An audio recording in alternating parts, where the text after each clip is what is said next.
Hey everyone, Richard from Digital Foundry here, and this is Super Lucky's Tale running on Xbox One X. It is one of the very few true 4K 60 frames per second games that we actually saw at E3.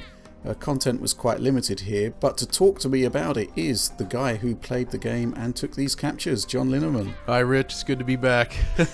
How you doing? Good.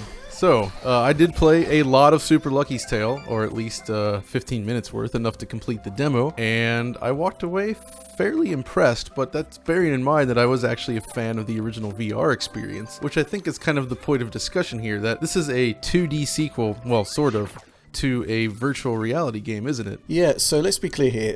The first Lucky's Tale was an Oculus Rift exclusive. Yep. But this sequel is obviously a completely new game with a completely new level set and, well, a whole bunch of enhancements, but obviously no VR support. That's right. So, yeah, being a new game then, and being one designed for a flat screen, so I spoke with one of the developers briefly there, and he basically kind of indicated that they were going for a more complex, more interesting level design, because if you recall the original VR game, it was a lot of fun, but it was fairly simplistic overall and had you revisiting levels a lot, and you were just kind of going through fairly, like, through the motions, so to speak, where I found this one a little more challenging and interesting mechanics-wise. Like here, they threw in like little random boss fights like this at certain points.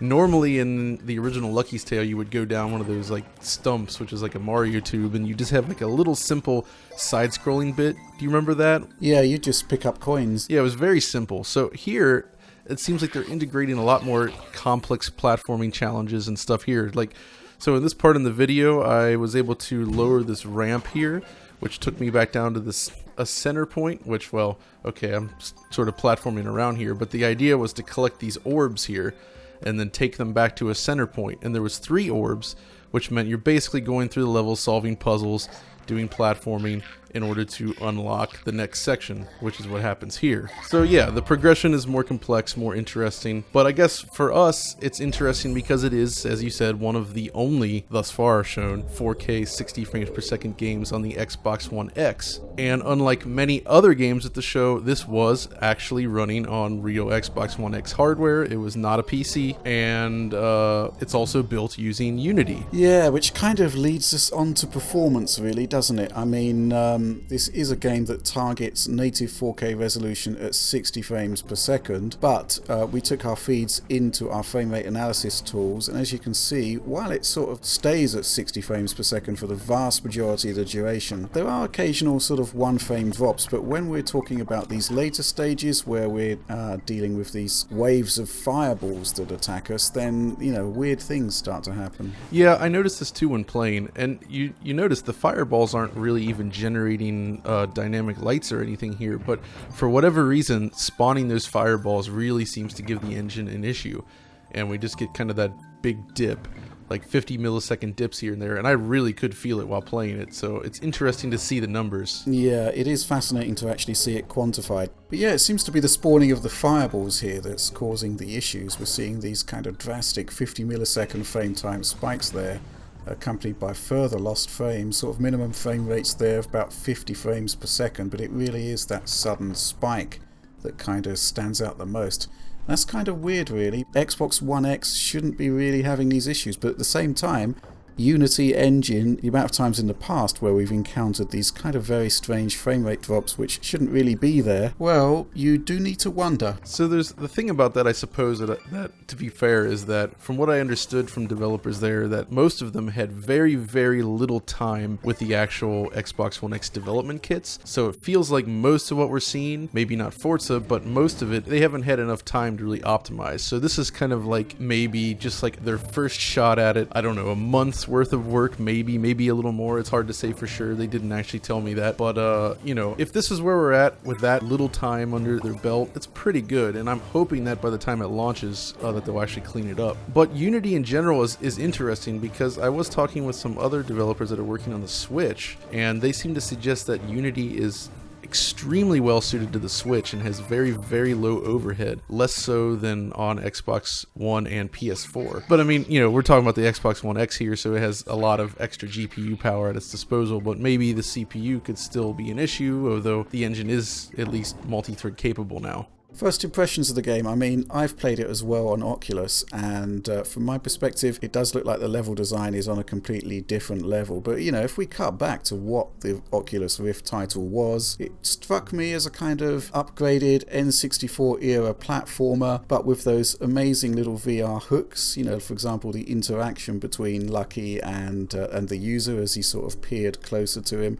I thought it was an awesome VR game. I mean, obviously quite limited, but you know, in terms of giving you a hit of VR, it was pretty spectacular. So I guess they've had to completely change their focus now that we're back on a 2D flat screen. Yeah, that's right. So there's two things to take away from the VR experience. One thing I'm not sure about. They did kind of indicate that they're looking at ways to bring that type of personality to the game on a flat screen, but it's still not clear how they're going to pull that off. But more importantly, I was told that the lesson they took away from making a game in VR was that camera control, or more like the camera path. So you notice in this demo, most of the time the camera is very scripted. It follows along a set path. You never really lose sight of what you're trying to do. It's very, very clean. But at any point, you can actually rotate the camera with the right stick, just as you would expect in any other modern game, which was not something you could do in the VR version. And you can, of course, go to like a look around mode as well. And I thought that was kind of interesting then, that designing for VR essentially helped them learn how to do really good camera work in a game like this. Yeah, interesting that you should talk about the camera angles, because in the VR game you could look around and there were some insane view distances there, and I'm thinking maybe on the 2D screen with a more limited viewpoint that they can actually intensify more detail there.